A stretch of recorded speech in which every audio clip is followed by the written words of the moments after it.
আধার হলো মেঘ সাজিয়া উঠল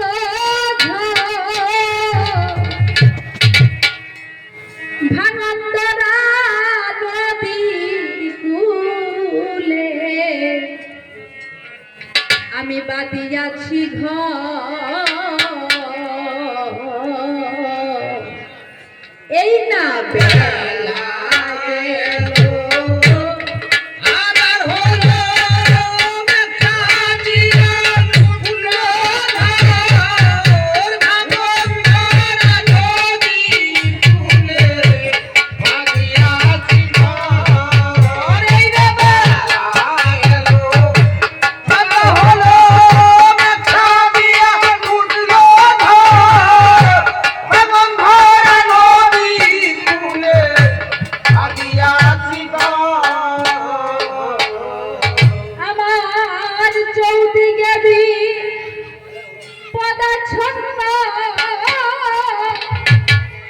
এখন ভয়ে দেখা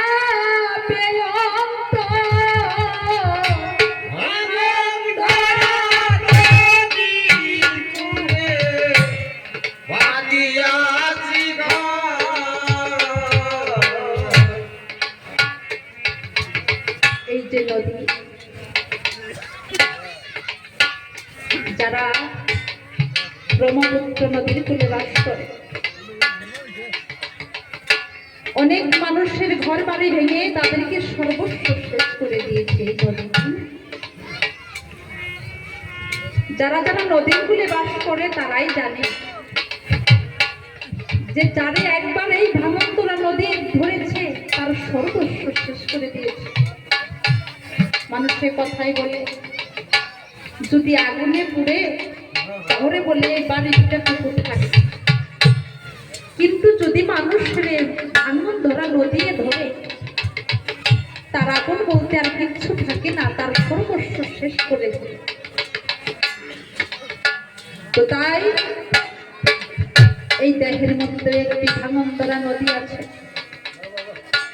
যে নদী এই যে আমাদেরকে ভাঙতেছে কিন্তু আমরা বুঝতেছি না। ব্রহ্মপুত্র নদী ভাঙলে দেখা যায়, কিন্তু এই মনের মধ্যে যে নদী আছে সেই নদী ভাঙলে দেখা যায় না। কোন সময় দেখা যায় যে বাবাজি একদিন যুবক ছিল, আস্তে আস্তে যাইতে যাইতে এই ভাঙনতরা নদী ভাঙতে ভাঙতে দেখা গেল মাথার কালো চুল সাদা হয়ে গেছে, কিন্তু সে বলতেই পারবে না যে আমার দেহের মধ্যে যে ভাঙনতরা নদী সেই নদী যে আমার সর্বস্ব শেষ করতেছে। তাই আমার গান ঘরের চালের ছাউনি খসে গেল বাংলো ঘরের বেড়া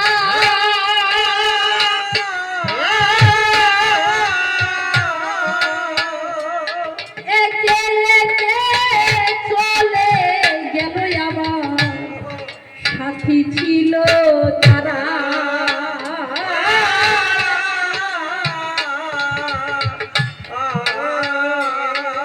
ঘরের চালের ছাউনি খসে গেল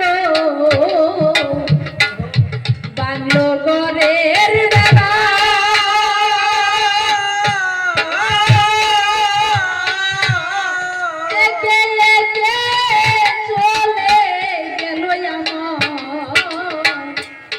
সাথী ছিল যারা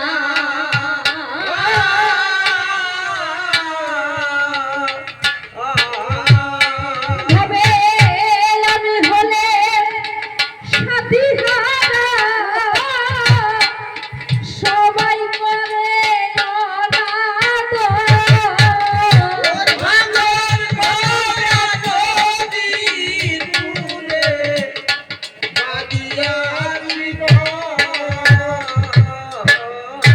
আমি ঘর বাঁধিলাম সুখের লাগি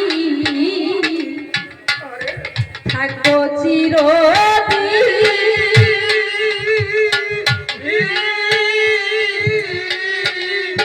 একে একে চলে গেল আমার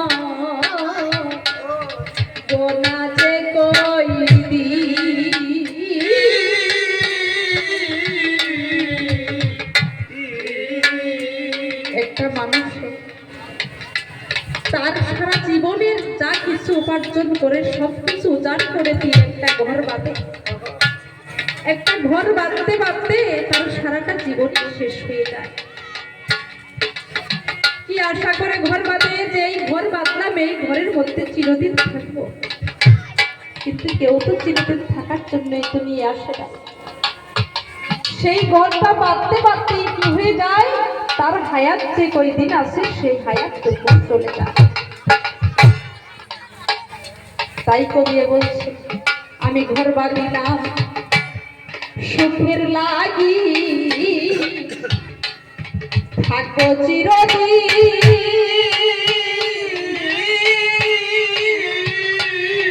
একে একে চলে গেল আমার গোনাতে কয়দিন।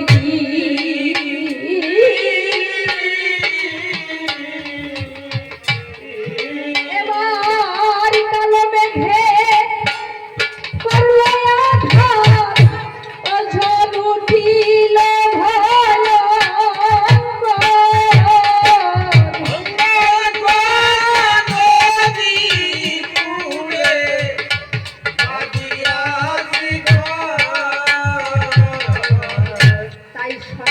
শান্তিরামে ভিটার মাটি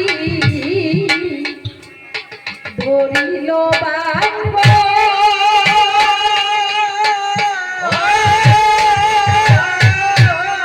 কুসুম যেন নদীর জলে আমি হইব বিসর্গ।